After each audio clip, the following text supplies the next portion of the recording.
জয় জগন্নাথ, সবাই কেমন আছেন? আজকে আমি যাচ্ছি পুরীতে। চলুন রাস্তায় যেতে যেতে আপনাদের সঙ্গে কথা বলি। আর আমি আমার জীবনের প্রথম ব্লগ ভিডিও তৈরি করতে চলেছি। তো এতদিন আমি নিজে ইউটিউবে প্রচুর ব্লগ দেখি, আমার খুব ভালো লাগে দেখতে। তো সেখান থেকেই আমার ছেলে একদিন আমাকে অনেক দিন আগে বলেছিল, মা তুমিও তো এরকম ব্লগ তৈরি করতে পারো ডেলি লাইফ নিয়ে। তাই এলাম, পাপা আমি পারবো না রে, সব থেকে বড় কথা এই যে গুছিয়ে কথা বলা, এইটাই আমি পারবো না। আর এতটাও আমরা ক্যামেরা ফ্রেন্ডলি নয় যে সব কিছুতে হাতে ক্যামেরা ধরে সেটাকে নিয়ে ভিডিও করা, অতটাও পারি না। তো আমি জানি আমার কথা বলার ধরন বা কোনো কিছুটাই হয়তো আপনাদের ভালো লাগছে না, কিন্তু তবুও বলবো আমি তো একদম নতুন। যদি আপনারা একটু আমাকে আমার পাশে থাকেন, একটু ভালোবাসা দেন, তাহলে আমিও হয়তো আগামী দিনে ভালোভাবে কথা বলতে শিখবো। আপনারা ভালোবাসা দিয়ে যদি আমাকে পাশে রাখেন, বোন দিদির মতো ভেবে বা কেউ কাকিমার মতো ভেবে, তাহলে আমিও আগামী দিনে হয়তো ক্যামেরা ফ্রেন্ডলি হব, আরও হয়তো ভালোভাবে কথা বলতে পারবো গুছিয়ে। তো সেই দিন আজকে আমি যাচ্ছি পুরীর উদ্দেশ্যে, প্রভুকে দর্শন করতে। অনেক বছর পরে পুরী যাচ্ছি। আমাদের ট্রেন ছিল শালিমার স্টেশন থেকে, তো আমরা শালিমার স্টেশনে পৌঁছে গেছি।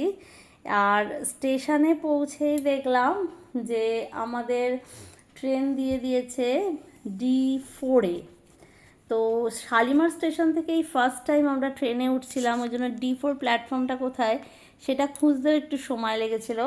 তারপরে আমরা D4-এ গিয়ে দেখলাম ট্রেন অলরেডি দিয়ে দিয়েছে, কিন্তু ট্রেনের গেট বন্ধ। তো আমার হাজব্যান্ড বললো যে আমি দাঁড়াই, তোমরা একটু বসো। তো এই যে বসেছিলাম, তারপরে ট্রেনের গেট খুলতে আমরা ট্রেনে উঠেছি। সবাই যে যার সিট অ্যারেঞ্জ করছে। তো আমাদের ছিল দুটো লোয়ার বার্থ আর একটা সাইড আপার।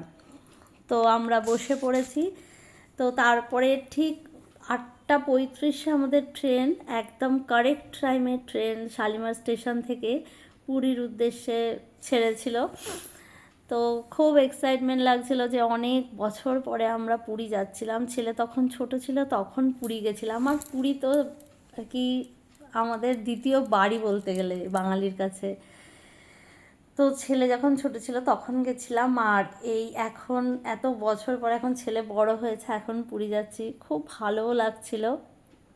তো রাতে খাওয়া দাওয়া করে শোয়ার পরে চাঁদ মামাও কিন্তু আমাদের সাথে সাথেই যাচ্ছিলো। তো শুয়ে শুয়ে ওই একটু ছোট ছোট ক্লিপিংস নিচ্ছিলাম। তারপরে খড়গপুর আসার পরে খড়গপুর এটা কোন স্টেশন ঠিক অতটা মনে করতে পারছি না। তো খড়গপুরেও এটা আমি ভিডিও করেছিলাম, এটা হয়তো খড়গপুরের ভিডিও। তারপরে বালাসোরেও একবার আমি উঠে ভিডিও করেছিলাম কিনা মনে নেই। আসলে অত তো সব সময় আর কি ফোনটা বার করে ভিডিও এগুলোর আর কি অভ্যেস তো নেই, ওই জন্য করেই উঠতে পারিনি। তবে ট্রেন কিন্তু আমার একদম কারেক্ট টাইমে পুরীতে নামিয়েছে 5টা। তো আমরা পুরী স্টেশনে নেমে পড়েছি।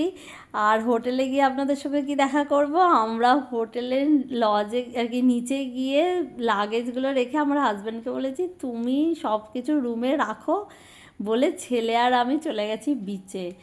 ছেলেও অনেক ছোটোবেলা পুরী গেছিলো, সমুদ্রের সৈকতে এসে ওর এত ভালো লাগছে। আমরা বিচে চলে এসেছি। তো আমার ব্লগটা কেমন লাগলো আমাকে অবশ্যই জানাবেন। যেহেতু আমি একদম নতুন ব্লগ তৈরি করা শুরু করেছি, ওই জন্য একটা ছোট্ট ক্লিপিং দিয়েই করলাম।